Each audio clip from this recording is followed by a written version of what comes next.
What's happened today is the end, it seems, of a long-running battle at the Taftanaz airbase, which is southwest of Aleppo. It was for a time an incredibly important battle that was going on. It was at a very key area in the fighting for northern Syria. There's the city of Aleppo, which is still being fought over, and then to the southwest, the city of Idlib.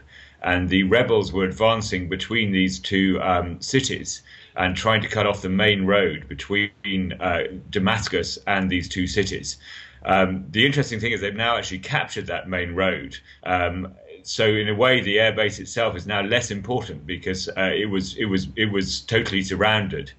However, it's still quite an important victory for the rebels that they can actually take a very large airbase that's been very heavily defended. It's full of helicopters. They were being attacked from the air while they did it. It's taken them 3 or 4 months. I was there in late October, early November, and they had made repeated attacks then on this base. They made an attack while I was there, which was beaten off.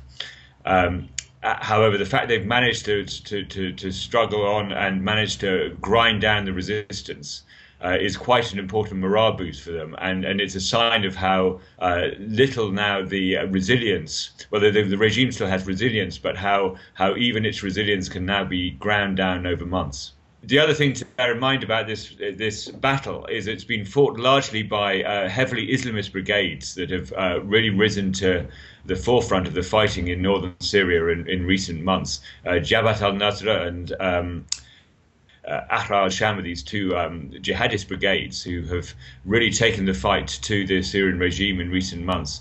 One thing people will be looking at very carefully for is how they treat their prisoners. I think people will want to see what happens to those men, whether they're treated properly, and whether indeed they are put in some sort of prisoner of war camp or some decently run prison, or as has happened with some of the captives that these radical brigades have taken and executed.